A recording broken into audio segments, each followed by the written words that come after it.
During preseason camp, there's going to be days where you hit a wall, and you're just going to have to be able to just push through it. Just mentally, you're going to have some toughness to you. And the day we hit that wall, we weren't able to push through it. I just wasn't very pleased with today's practice. But the good thing about it, we'll be able to come back out tomorrow and see if we can get the problem corrected.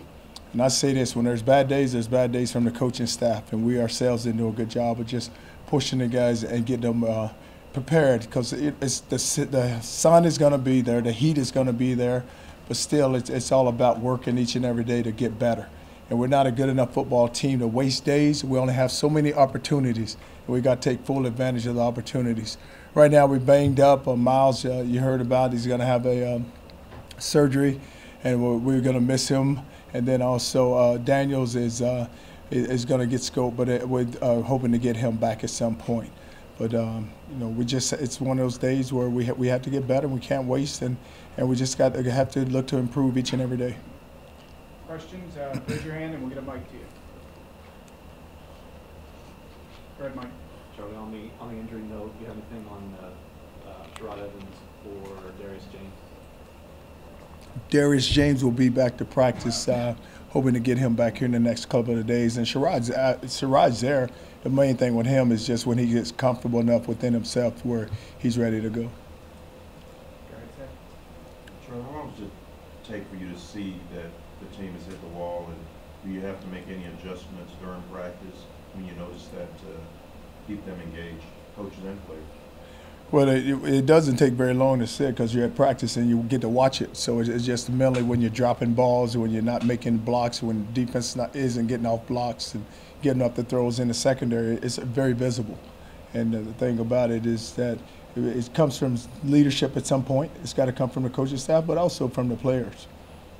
Charlie, you said you're looking for leaders. Is this a situation where you wanted them to step up, somebody, and take control of the practice? Well, you like to think you have enough seniors within your program where someone would have said something. You look at your defensive front, you have 2 seniors there. In the secondary, you have enough seniors. Offensive line, you have Espinosa. You have a running back in Malcolm Brown. So you like to see them at some point take over the team. Also, is Catalan okay? Catalan has a hamstring pull, but he'll be back at some point. Talking about the offensive line, Joe has made it very clear that he wants to mix and match players, and he was saying the other day that there may not be a set lineup until maybe mid-season. At what point do y'all say, hey, okay, these are the starting 5 we're going to go with for now, and let's see how it goes? Or are you still going to mix and match all the way in the game? Well, the thing about it, you just got to get guys prepared to play, and you look at your offensive line, you like to have at least 7 or 8 guys ready to go play, and then you just continue to just roll those guys during the game and making sure that, at the center position it's going to be Espinosa, but you have enough guys where they can fit in at any other position, whether it be the guard position or the tackle position, and they learn it. So, but that's the good thing about Joe, where he's getting guys prepared and he's placing them in those situations where we're going to need them. On a day like today where you weren't pleased with practice, they hit the wall, what can you do during practice to try and change it and get it to more to where you want it to be, or is there anything you can do? Well, there's not much you're going to do, Chris. Once they get going and their mind is set, you just continue to drive them and just make them finish out the practice. Charlie, when you talk about the tight end position with Daniel out, MJ McFarland's a guy who's been around here for a while. What do you expect from him, and what do you need from him to kind of solidify that position? And also, any thought to moving Andrew back to that position? Have you been moving? Is he working there? And then just talk about the tight end depth. Well, right now you have Swain and you have McFarland at the tight end position, and we're going to look to move someone else there with Daniels, but we're going to wait and just see where we are with him. And the tight end position is a very critical position within our team and within our offense, because of the different sets and different formations that we use, and a tight end is a very valuable player. So we can take back and move him, but we have we're just going to have to sit down and look at it and just see what candidates we have that we can move there. Where do you think MJ is right now, just in terms of being able to give you something, and kind of where is he? How is his progression been throughout the Well, MJ, he had an outstanding spring, and he's picked up in the thing he's done has just gotten better and better, and he's doing great. He's having an outstanding camp. Fred Williams. Does anybody separate themselves as a kicker or punter right now? Well, we got Rose is our kicker, and then when you look at our punter, is Russ is our punter. Matt? Charlie, when you sat down with Jordan Hicks this spring, and talked about his film, what have you kind of learned about what he's been through the past couple of years and kind of where his motivation's at? Well, he's been hit with an injury bug, and the thing he needs to do is just stay healthy, but you can't control that. And then he'd like to get to a season where he can just, play a complete season. And I think if he's able to do that, we'll be able to see the player that we think he is, because he has all the ability now. It's all about him just staying healthy.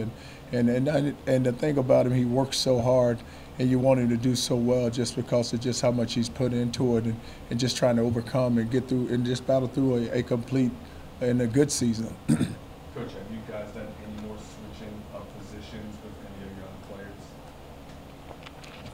No, the young players, they're in their spot. You have your wide receiver position. None of them have moved, and then at defensive back, we haven't moved any of the skill guys at all.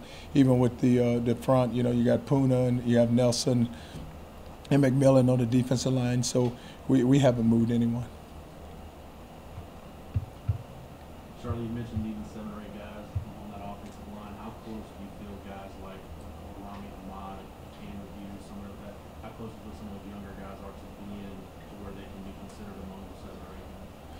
Well, a lot of those guys, they're working in, and and our offensive line coach, Joe's doing a great job of working with them. But just, you look at Rami, you look at Hughes, those are young guys. They have a lot of ability, but they still have to work, and they have some work to get done. Charlie, what's your plan for naming team captains? Will you do that at the end of camp or at some point during camp? No, what I'd like to do is each and every game you have a captain, because you have seniors, and sometimes it's not good at the beginning, because I want to make sure that when we choose a team captain, it's the right guy. So I like to do that at the end of the season. You'll name permanent ones at the end of the season? Right. Every week you'll name. Every week it'll be a different captain. In some respects, week 2 of the training camp is always like this. You kind of expect hitting the wall. Well, you like to, you're going to hit a wall at some point, but still you're going to have to be able to just look to tip your seniors on the team to provide that leadership, so you're able to bounce back. And that's what I was going to ask. Is it, in your mind, is that what this week is all about? Is how they respond to stiffness, aches, pains? Well, it's going to be a grind, and this week it's a grind, and now it's all about who has the voice and who's willing to step up, because you look at it, and the first week was good because it was all, everybody's fresh and they're new, and now here comes the second week, and now the battles begin. So it's just the mental battle, the physical battle is just, you're still trying to finish up school. This is the last week, and they're dealing with final exams, but it's all about them when they come out to work. It's just putting in a good day's work. Coach, this may be the bad day to ask you this, but how close do you think you are to having your starters on offense, defense, and special teams at this point in camp? Well, we have guys that are running with 1s and 2s, but it's really you still got some work to do, because you still have some, 18 or 19 days before that first game. So, you look at defensively, you look at 3 or 4 returning starters on your defensive front. So Charlle and Blewett are still battling there at the one end position, and then at linebacker you have Jenkins, you have Edmond, and so you have those 2 guys battling there, but not battling, but they're solidifying the linebacker position with Hicks. And then you look in the secondary, you still have Diggs, you have Thompson, you have Duke, and then you have the safety position with Dylan Haynes running with them right now. But do you have a timetable as far as when you would like to have everything set, for all the other guys, everybody? Well, I think we have an idea of who we want set and who we have in place. Now it's just all about just getting them the work that they need. Go ahead. Charlie, when is when your first scrimmage is going to be, and how do you look at the first scrimmage in camp? Is it more to evaluate personnel? Are you looking at schemes? Just what do you look for in the first scrimmage? Well, we had a controlled scrimmage today, so the thing about it, the way we practice each and every day, when you put the ball down, we have situations all the time where it's good on good. It's like if we go team and run and play action, it's 1s versus 1s, 2s versus 2s, and that happened at practice each and every day. We go 7 on 7. Anytime we go skelly, it's 1s on 1s. So we're going to scrimmage, but still, the work is being done each and every day where we're going good on good.